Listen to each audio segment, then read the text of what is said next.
সুপ্রভাত বন্ধুরা। আজ 31শে মে 2024, শুভ শুক্রবার। প্রত্যেকটা দিনের মতো আজকের দিনটাও খুব শুভ। আজ প্রভাতী চর্চায় গল্প নিয়ে চলে এসেছি। সবাইকে স্বাগত। গল্পটির নাম কমণ্ডল। একটা বিরাট জঙ্গলের মাঝখানে এক সাধু বাবার আশ্রম ছিল। সেই সাধু বাবা খুব বিখ্যাত, কেননা সাধু বাবা যা বলতেন সবার তা মিলে যেত।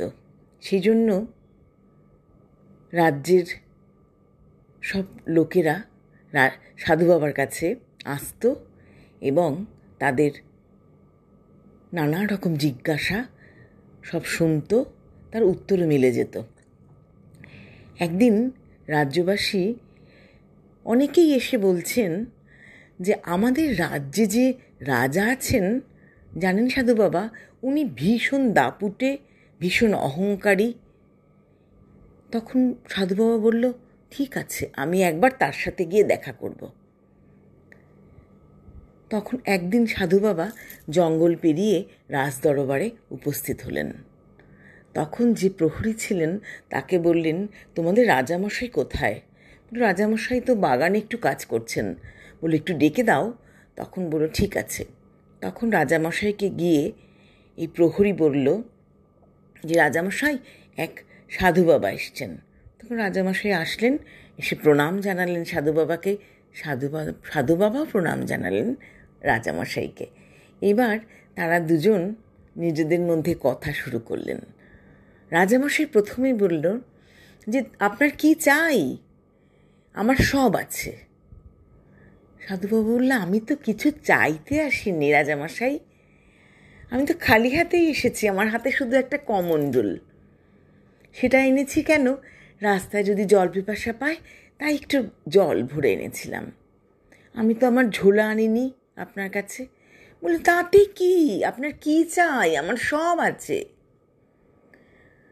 আমার হাতিশালে হাতি আছে, ঘোড়া আছে, সব আছে আমার। তখন সাধু বাবা বললেন, ঠিক আছে রাজামশাই, আমাকে এই কমণ্ডলটা তুমি গিনিতে ভরে দাও। বলল, আচ্ছা। তখন রাজামশাই মন্ত্রীকে ডাকলেন, মন্ত্রীরা সবাই আসলেন। বলল, কোষাগার থেকে গিনি নিয়ে এসো। তখন গিনি নিয়ে আসার পরে এক মুঠো করে করে গিনি ঢালছে কমণ্ডলে, আর অদ্ভুত ভ্যানিশ হয়ে যাচ্ছে, ভেলকির মতো ম্যাজিক হচ্ছে কমণ্ডলে। সকাল থেকে রাত অবধি গিনি ঢালার পরে রাজদরবার যখন, রাজকোষ যখন শেষ হয়ে এলো, তখন রাজা ঢেড়া পিটিয়ে সব রাজ্যবাসীকে বলল, তোমাদের যা আছে সবাই তাই নিয়ে এসো, এই কমণ্ডল ভরব। তখন রাজ্যবাসীরা এসে উপস্থিত হলো। এক এক করে সবাই কমণ্ডলে, কেউ সোনা, কেউ রূপো, কেউ হিরে সব দিচ্ছেন, সব ভ্যানিশ হয়ে যাচ্ছে। সকালবেলায় রাজামশাই সাধু বাবার পা ধরে বললেন, সাধু বাবা, তুমি একবার প্লিজ বলো, দয়া করে বলো, তুমি কি ম্যাজিক আছে এই কমণ্ডলে? বলল, রাজামশাই, এই কমণ্ডলটা তো মানুষের মন। তাই নাকি? বলছে কি, হ্যাঁ, মানুষের মন কি আমরা সন্তুষ্ট হয়? আমাদের মানুষের মন কখনোই সন্তুষ্ট করতে পারি না আমরা মানুষের মনকে। যদি সন্তুষ্ট করতে পারতাম তাহলে তো সুখ আর শান্তি দাঁড়িয়ে আছে, তাহলে তো আর কোনো চিন্তাই ছিল না। এই যে সাধু বাবা, সে এই কমণ্ডলটা যে মন, সেটা শিখিয়ে দিল এই গল্পের মাধ্যমে। গল্পটাতে আমরা আর কি পাই? লোভ বর্জন করতে হবে আমাদের। রাজামশাইয়ের মতো লোভ, সব চাই। আর মানুষকে একটু মাথা নত করতে হবে।